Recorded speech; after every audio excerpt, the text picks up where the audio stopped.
तुम्ही काय टेन्शन घेऊ नका. आपण जर कच्चे असतो, सतर्क नसतो, सावध नसतो, तर इतक्या लांब आपण हात टाकलाच नसता. कारण आपल्याला माहित पण झालं नसतं. पण यांनी एवढी चूक केली याच्या आयुष्यातली, त्यांनी कोणाला खेळायला पाहिजे होतं. इथून मागं काय काय केलं त्याचं उघडं नाही आलं. इथून पुढे तेव्हा काय करणार आहे हे उघडं नाही आलं. पण मी तरी काहीतरी असेल ना, म्हणून तर तिथपर्यंत आम्हाला ती माहिती मिळाली ना. जर तो त्या गँग वार म्हणून तो काय असेल ते जर छेदू शकतो, माहिती बाहेर आणू शकतो, तर मी बी सोपा नाही, कच्चा नाही, हे ध्यानात ठेव.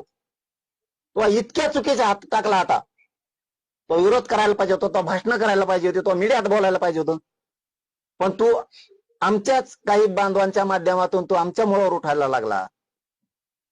इतकं नीच वृत्तीचं राजकारण तू केलं याच्यात. तू उगाच खेटला मला. तो कोणाला खेटायला पाहिजे होतं.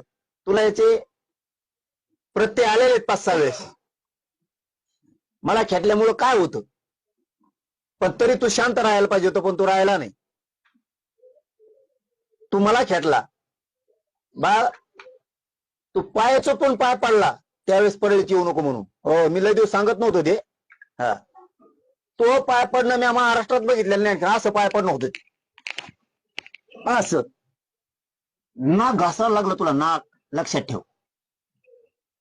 माझं तर जाहीर झालं, मी महाराष्ट्रात कुठेही जाणार नाही. आमची युती झाली नाही, कुठेही जाणार नाही. पण स्वभाव असं वाटलं की चांगला माणूस दिसतोय, जाऊ द्या, काय जायचं आपण. तू त्याच्यावर टिंगल केली नंतर, ठीक आहे, हरकत नाही.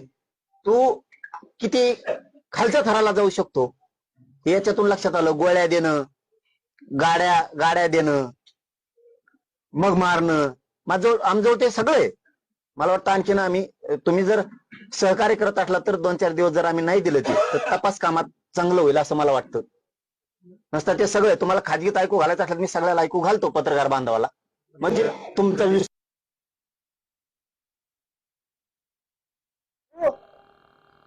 काही काही ठिकाणी त्यांच्या समाजाचं बोलतो आम्ही. काही काही ठिकाणी 75% जे अधिकारी आहेत, म्हणजे मंत्रालयाचं बोलतो फक्त, मंत्रालय आणि असणारे मंत्र्यांना पीए एवढ्याच बद्दल बोलतोय.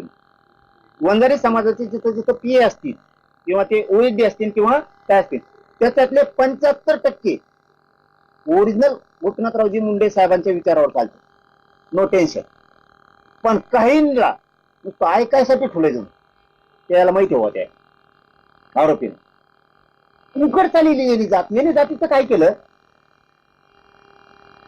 2 भाग केले. प्रशासनातला वंजारी आणि सुशिक्षित बेकार तरुण. सुशिक्षित बेकार तरुणांना काही नाही गुन्हेगारीकडे वळिलं आणि सपोर्ट काही प्रशासनातल्या वंजारी बांधवांच्या प्रशासकीय अधिकाऱ्यांचा दिला. आणि दुसरा वर्ग केला गरीब सभ्य चांगला वंजारी. आणि ह्यो सभ्य चांगला गट कोणाचा होता तर गोपीनाथरावजी मुंडे साहेबाचा. ते फक्त सुधारायचे बघायचे.